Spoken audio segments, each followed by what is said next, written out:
In this video, I'm going to be going over how to transform your 2017 and up Yamaha R6 from the stock Fender setup to this setup.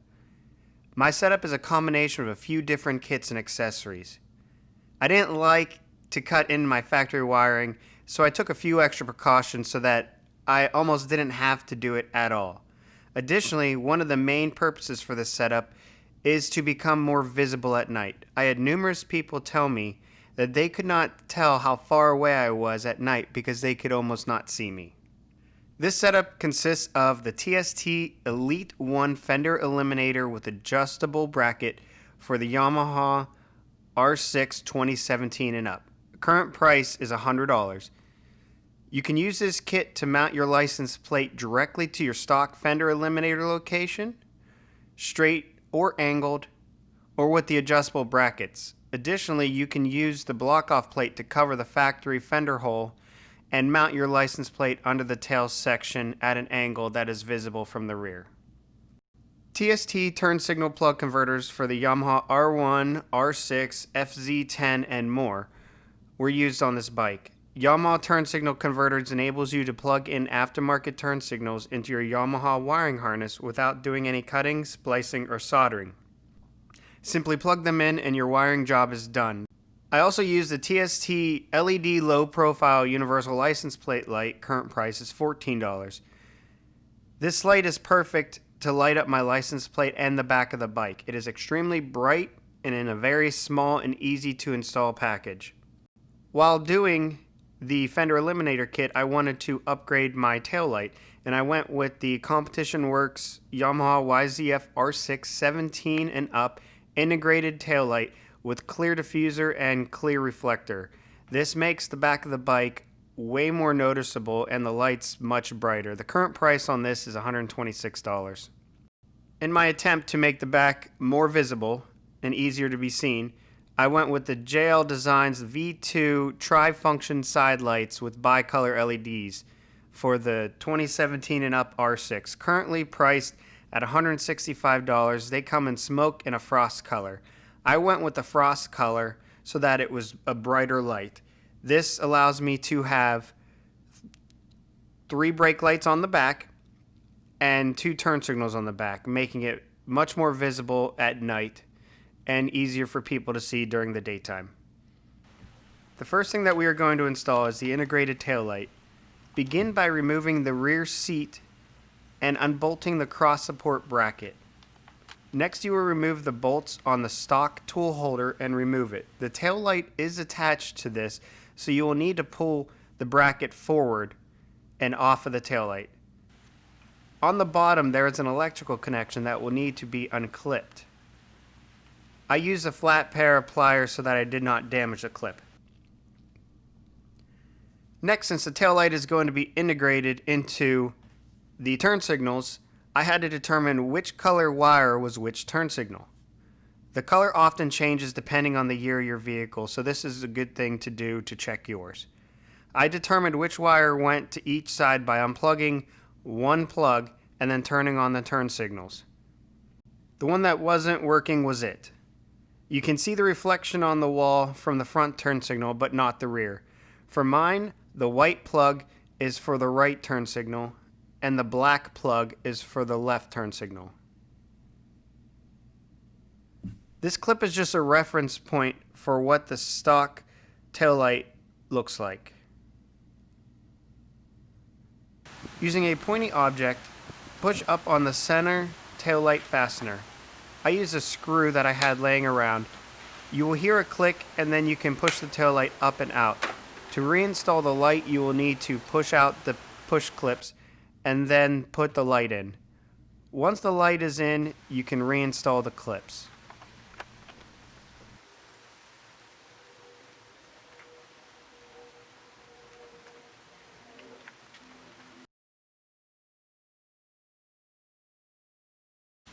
With the turn signal unplugged, I can now remove the bolts holding the fender to the subframe. A T-handle works great for this because there is not a lot of room to get down inside. There will be 4 bolts that you will need to loosen up. When you get to the last bolt, you will want to support the fender. Once the fender is free, you can pull it down to expose the wires and disconnect them to complete the removal process. Next, I installed butt connectors to the TST license plate light and tested it.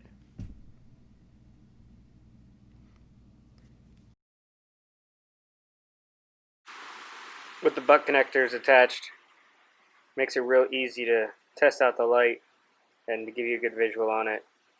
It's from TST Industries, just 3 amps to the back of the license plate. I actually really like it. Turn the key on.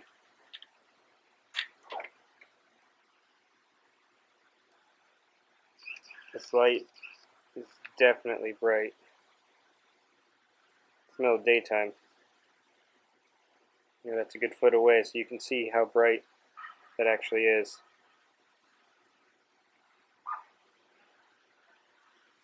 We'll see it on the bike. Here are the instructions on how to install the TST Fender Eliminator kit. You may have to pause this video if you want to fully read the instructions. Alright, so this is the setup for the TST Industries license plate cover on the R6. If you're not putting the license plate on the back like I'm doing. So all you need to do is, this is a block off plate. If you're not going to run any form of lights out the back, you can block it off so it looks aesthetically pleasing. You got the 2 bolts here. You're going to reuse the factory washer, and these are going to be 10 mils, which you're going to need a deep well socket for, because there's this decent amount of threads left over when you're done. I was surprised it was only held in with 2 bolts, but I'm sure this is more than enough considering nothing is actually hanging off the back. Installing the block-off plate, I used 1 bolt to hold the bracket and the washer in place, and then added the 2nd bolt later. This was a little tricky for me since my hands are bigger.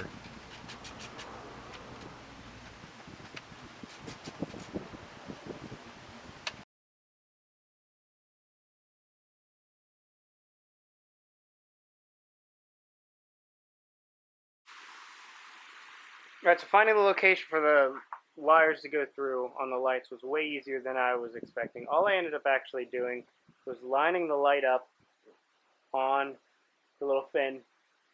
I ran the wire vertically and made a mark straight down here, and then I just drilled a 1/4-inch hole on the bottom from the fin up, and it worked perfectly to line up the light and the wires to go through.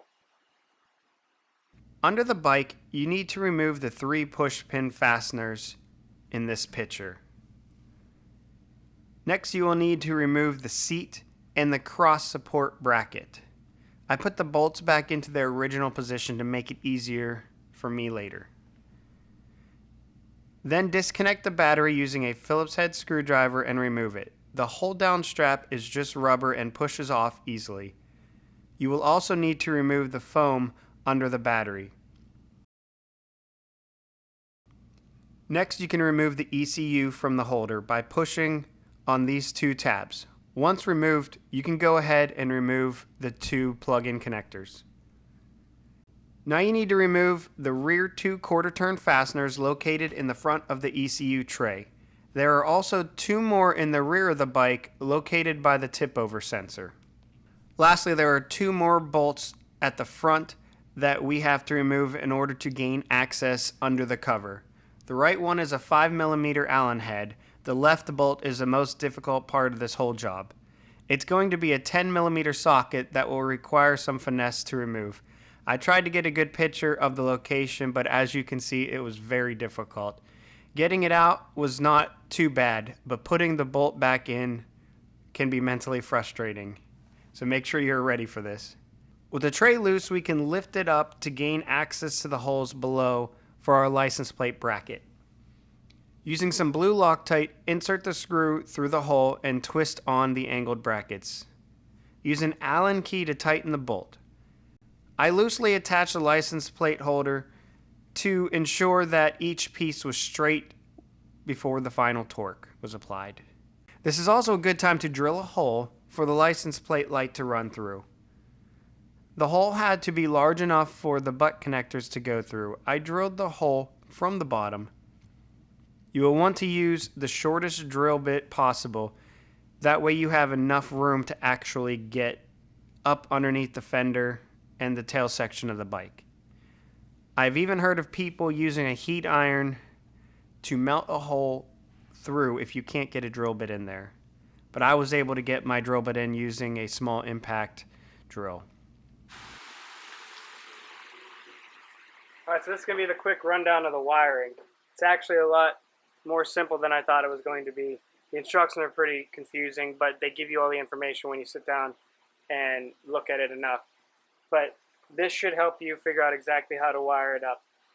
So when you get the tricolor lights, you're going to need to install the dual function adapters for it. All that's going to do is you're going to connect the red wire coming out of your turn signal to the single red wire. And what that does, it comes out with the red and an orange. You're going to tie those two together. The red is going to go on the rear brake light factory wiring. The red is going to go to the yellow, and the orange is going to go to the brown. The red is your brake light. The orange is your running light. With that being done, that is the brake function of it. The turn signals, now I'm using the adapter so I don't have to cut any factory stuff and we've got butt connectors. But with my integrated tail light, the blue wire that comes out of the integrated tail light is for the left. But you take the blue and the yellow and you're going to connect it to the yellow wire of the connector. And the black coming off the light goes to the black of the turn signal. Now on the opposite side, you have, let me find it right here, you're going to have yellow and yellow. So those are both going to be the right.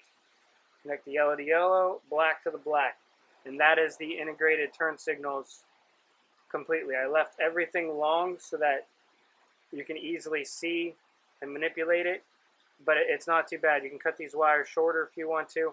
I left them long just in case something was screwed up because a lot of people have issues with the wires, and I wanted to make sure that I had it right. Everything's all soldered together, butt connections, heat shrunk, so now I just got to tuck it back together. Alright, this is just a clip of me testing out the turn signals to make sure everything was wired up before I had the brake lights actually hardwired into the factory harness.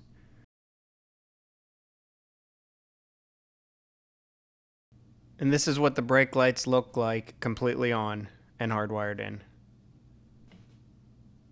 I want to thank you guys for watching this video, and I hope that it helped you out. Subscribe below to see more upcoming projects with this bike. There are going to be a lot of videos coming out here shortly with this vehicle as far as maintenance, actually rebuilding the bike. Since filming this, I actually totaled the bike and I will be doing a rebuild and adjusting the computers a little bit. So subscribe below to check out that content. Thanks again for watching.